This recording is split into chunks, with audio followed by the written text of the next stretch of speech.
one. Travel and Things, in association with Rugged Wear, Real People, Real Clothing, Real Solutions, presents In Conversation with. I'm your host, David Batsoffen, and my guest today is the author of this brand new book, Flat Out and Fearless, and that is Peter Lindenberg. Peter, good morning. Welcome to you. Thank you, and good morning. Flat Out and Fearless, forget Fast and the Furious. This is the type of book that once you start reading, you just can't put the thing down. I've had some amazing feedback on the people say that they just never realized what I've been through. So yeah. Well, I mean, cool. Is this the thing? Is there anything you haven't crashed or any bone you haven't broken? You and Evel Knievel seem to share this sort of, I don't want to say it's a death wish, but if it isn't going flat out, you're not interested. I guess it just comes with the territory, and you get some people who compete in various dangerous sports like I do and actually don't get hurt. I've kind of pulled the long straw and pulled the short straw all the way along. So I've got it from both sides. Well, I mean, your book starts off with that accident in Malaysia, and how that never killed you, I have no idea. They say, only the good die young. So. Asked the other day by an interviewer, said to me, Peter, what would you say when you arrived if there was heaven and you arrived at gates and there was a God? What would you say? This time round, I'd say, well, is access denied again? But no, you didn't. Most people who get into racing, and because you've raced almost everything, you and Tim Allen, remember Tim the Toolman Taylor? He would race a lawnmower if given half a chance. He'd fit a V8 to a lawnmower. And you seem to have done the same. If it wasn't big and running really at maximum RPM, it wasn't on for Peter Lindenberg and his brother. But you guys started out not in karting, as a lot of racing drivers do, but you started out water skiing. Yeah, so we were very lucky. We were on holiday when we were youngsters, and we were at Lake Pleasant, just outside Sedgefield. And the guy rocked up there with his family, couldn't put up his tent in the wind, and my old man said, boys, he's got a boat, go help him put up his tent. He might take you a boat. And that's the guy who taught us how to water ski. That's how it started. When I read your book and how easily it was that water skiing came to you, I remember going with a corporation I was working with. We went for a day out on the Vaal, and our boss had a boat, and he wanted to take us all skiing. And a colleague of mine went, and the next day he phoned me, and he said to me, he was laughing, and I said, "What's the matter? Why are you laughing?" He said, "I can't lift the bread knife to cut bread. That's how sore my arms are." No, water skiing takes it out of you. No question. It seems to. So, look, Flat Out and Fearless is not for the fearless, because it's a big book. This is not 20 seconds of fame. This is years and years of you racing everything from powerboats to motor cars and most everything in between. What did you set out to achieve with your book, Peter? And by the way, we've got to say it's published by what is this? It's Tracy McDonald, of course. Sorry, Tracy. Tracy McDonald publishes, and it is currently available. So what did you set out to achieve with the book? Is this a legacy, or is it just you telling a story that you can bounce back?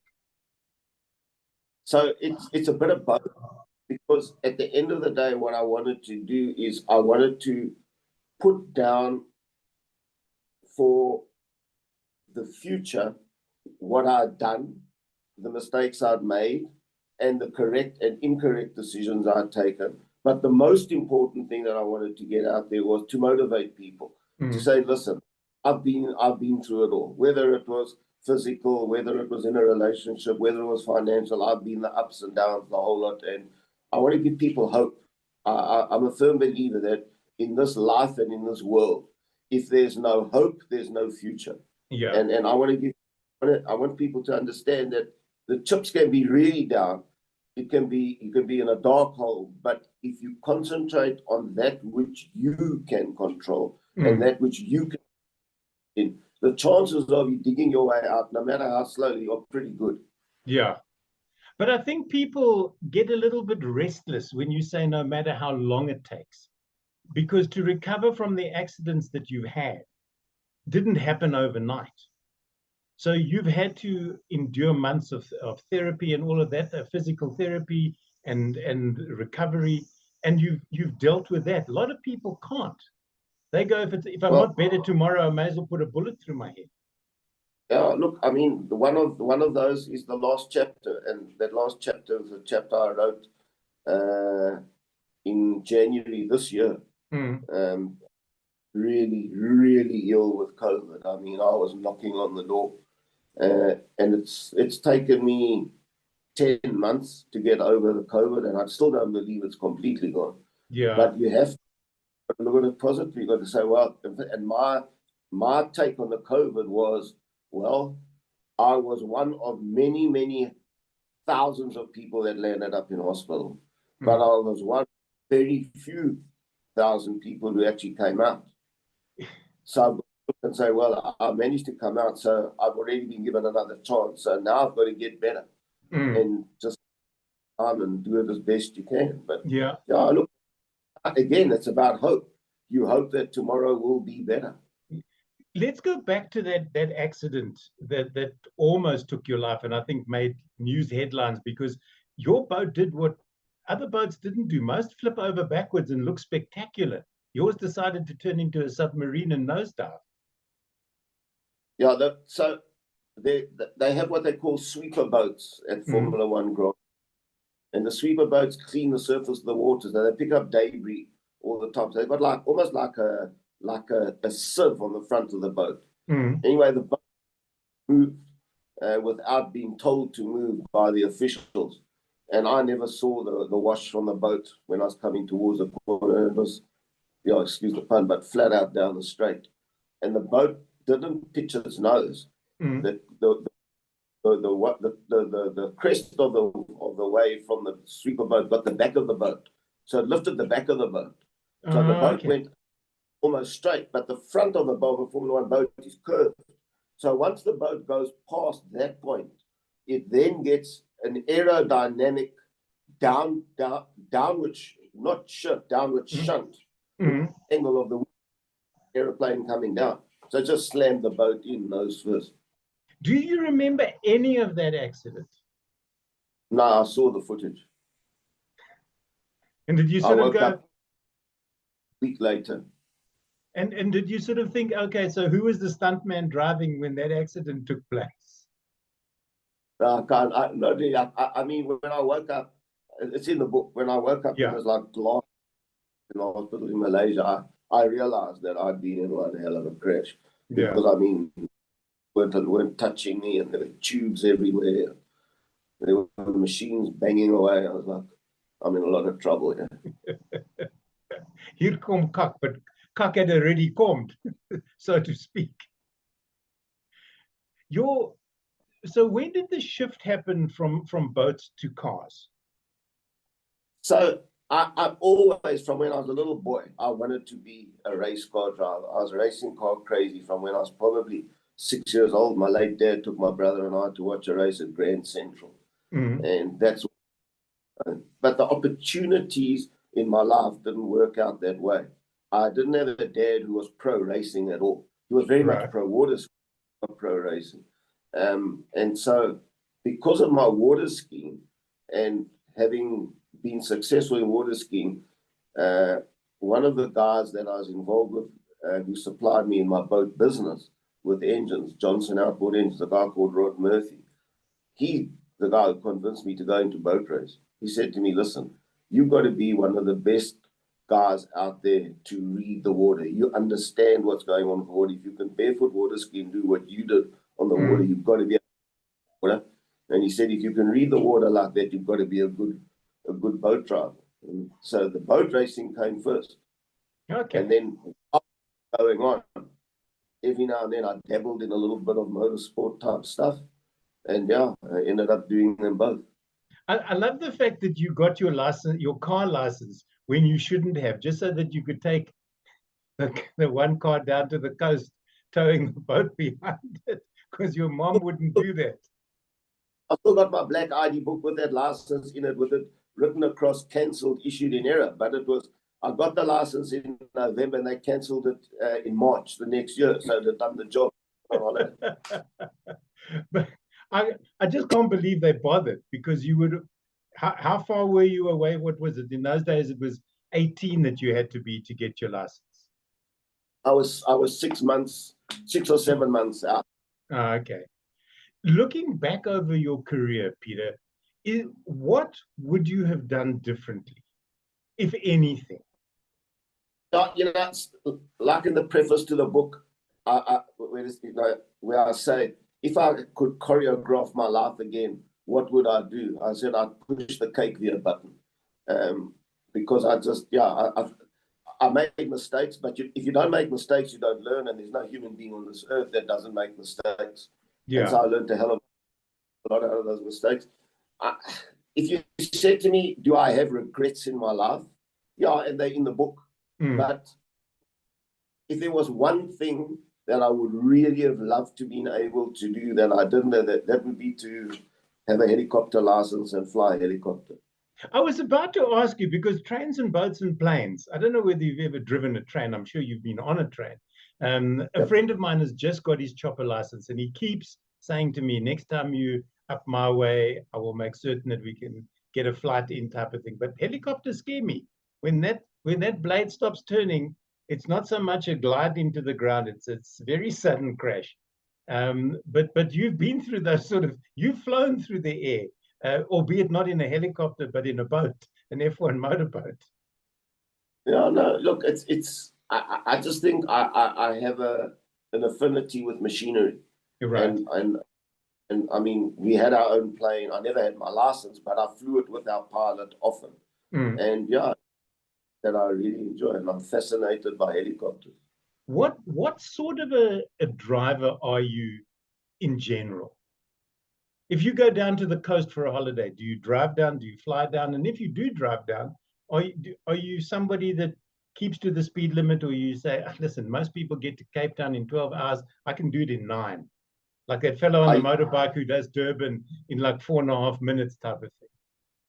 Used to be like that when I was younger, but certainly in the last, I would say in the last 30 years, I don't drive that fast on the road, because I just, it's about the other idiot. That's what worries me. That's always the case. People go, oh, race drivers, they drive so fast. They go, yeah, but the rest of the people on that track are driving at the same speed, and everybody trusts everybody else. It's when you hit out on the highway, and as you say, the idiot in the car that's trying to overtake you on a double white line on a bend into oncoming traffic, and you don't know what his capabilities are of either speeding up or slowing down. A racetrack, you don't have stop streets, you don't have pedestrian crossings, you don't have you don't have animals, and the average ability of people on a racetrack at that sort of level is way beyond the norm. You can trust them. They're not going to do stupid. Well, you hope they won't do stupid things. Sometimes they do. Sometimes they do. The book is Flat Out and Fearless. It's the story of Peter Lindenberg, and we're chatting to Peter this morning. The book is published by Tracy McDonald Publishers, and it's a great holiday read because, as I said, this is a proper book. This is not just sort of 10 ways to motivate you in your life type of thing. This is Peter Lindenberg. I don't want to say naked, but in a way you are, because you've shared lots of stories in this book about lots of things that have happened to you and people in your lives. And I'm amazed that you remember people's names from way back when you were a child. Yeah, look, they're people who made it in my life. But obviously, there is a disclaimer where I say that I have changed some names in order to protect the innocent and the guilty. So not all the names, but the stories are. Yeah, you don't want lawyers knocking at your door, going, Bob said that you wrote X about him and it's not true, type of thing. Is there another book in you, or is that it, Peter? Is this Peter Lindenberg published one off, and now you can move on to whatever your next adventure is going to be? I've been asked that question a couple of times, and it's been quite a task to write that book. I'm not the type of guy who does something 80%. If I'm going to do something, I'm going to give it everything. And to be honest, it's taken it out of me. This has been a 4-year project because of the ravages of COVID. The first publisher ducked out of it because of the COVID situation. So that everything was prolonged. And I did find it, let's say, mentally taxing to do the book, because I have been brutally honest about my personal life. Yeah. And that's not easy. And it's not easy when you have a family like I have. We have a very, very close family, and I nearly destroyed that. And, you know, it's like, have I got it in me to write another book? I've got enough stories to write another book, that's for sure. We've got them listed. I just don't know if I have the energy. Yeah, because when you say brutally honest, you were early in this book, you talk about your mom, and not in the best of lights. I mean, you went to university to prove that you could do it because she said you'd amount to nothing, basically. Yeah, my mom had very little confidence in me, in, let's call it, just leading up to matric. So from about standard 9 onwards, maybe standard 10 now, they call it, or grade 10 onwards, it got a little bit rough. And it only really came right when I opened my own business and asked her to come and work with me. But I didn't have the greatest relationship with my mom at that point in time. Yeah. Did that all resolve itself later in life? Absolutely. No, my mom, I mean, it started to resolve itself in 1979, 1980, when I started the business, and it got progressively better. And to be honest, I had an excellent relationship with my mom in the latter years. Well, that's wonderful. Most amazing grandparents to my kids. I mean, we were very close. The Lindenberg Motors. You were on Jan Smuts Avenue, sort of at the top of towards Hyde Park, were you not? I seem to remember Lindenberg Marine, because I worked for an Australian guy, Jeff, can't think of his surname, and every Friday, as an electrician, I worked for him. And every Friday, we'd have to prepare his boat for the weekend, because he used to go racing, water skiing on the weekend. So Friday afternoons were setting up the boat for him. Not that I learned much, and he never invited me skiing. That's not fair. No, it wasn't what I signed up for. The rest of your family, are they involved in any of these sports still? Are you still involved in any of these, either powerboating as a driver or on committees to make certain that the safety regulations are enforced, those type of things? Because I'm sure there are cowboys out there who believe that, you know, you don't have to do this and you don't have to do that because you can shave weight off, or whatever the case might be. I'm no longer involved in any way. I'm contacted by the guys who are trying to get Formula One going again in this country, and they seem to be doing a pretty good job. But I am heavily involved in motorsport, still run our race team. I don't race anymore. My last race, it's the second last chapter of the book, was November last year, and I was fortunate enough to win it and to win the championship. Not a big championship, it was a regional one. But we still run Lindenberg Racing. My daughter is really, really competitive in racing.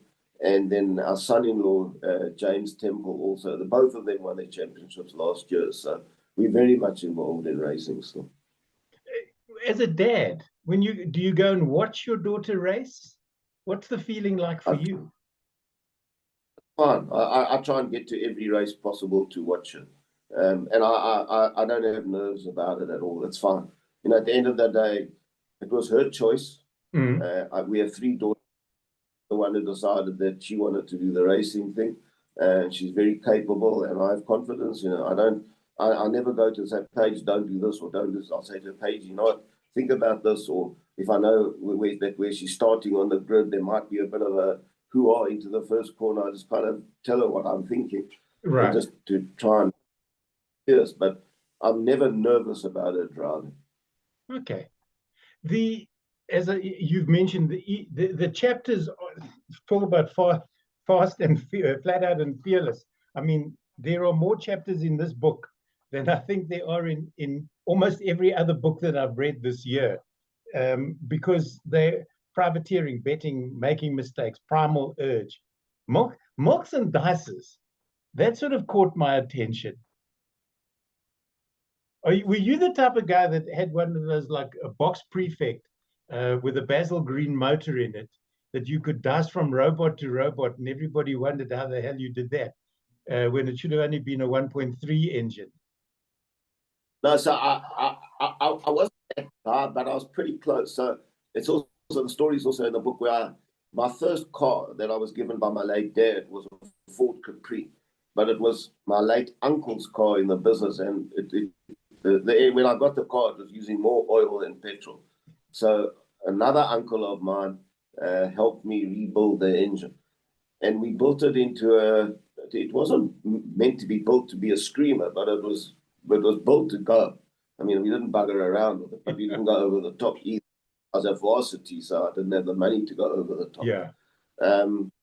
But I got that car to be really, really quick. And in those days when I was at varsity, Louis Vuitton Avenue, the Doll's House, was where you used to meet on a Friday and a Saturday night. Races down Louis Vuitton Avenue. And I think all the guys who were around at the time will still admit nothing could catch my Capri. What happened to it? Nothing. I had it for about 3 or 4 years, and then my grandmother bought a new Granada. Whoa. It must have been about 1976, I guess. 76, yeah. And she only had it 6 weeks, and she passed away. And the car was the proceeds of the car were left to the grandchildren. And so I was free, and with the money that I got from the Granada, I bought an Alpha, a 2-liter Alpha Berliner. And so I don't know what happened to the old Capri after that, but the Capri, there's some good stories in the book about the Capri. There are indeed. The Capri, at Wits University, that was the fastest car, no question. I was very lucky. My matric year, I worked for a company in PE, and the owner had a Capri, and it became like the shop car. So I was able to drive that thing to and from suppliers, even if I needed like one thumbtack, I'd go, I have to go and get this, and then I was in the Capri and off on the highway. They were the cars. Our science master had the V8 Piranha, and he took me for a couple of spins in that. Oh, those were special. Those cars today are worth a fortune. They are indeed. They are indeed. Peter, if there was one sentence that you could sum up your life in, what would that be? It's been one hell of a ride. And you wouldn't change a thing. But no. if I was to ask your family that question, would they have had you change anything, or were they supportive all along? I'm talking about your wife and your children. So I was never, ever prevailed upon by any of them to stop racing. Never. Even after the big accidents and everything that I put them through. And in fact, at the end of 2020, I wanted to stop racing. I was already sick enough. And it was actually my daughters who turned around and said, Dad, you can't. You know, the sponsors have paid you to race 2020. There was no racing in 2020 because of COVID. Yeah. They said, you've got to do one.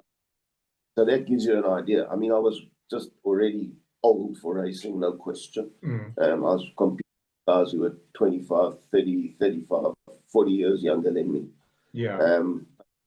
Family said, Dad, go do that last season. Just give us sponsors that last shot. Yeah. So the sport was huge. So if all it seems from what you've been telling me now and what I read in the book, that COVID was almost your last race, the actual the illness. And people poo-poo COVID. They go, ah, it's nothing worse than bad flu type of thing. And they don't want to get vaccinated, they don't want to look after themselves, comorbidities don't count. But you living proof that you almost went to see if the pearly gates were available and open to you. Yeah, I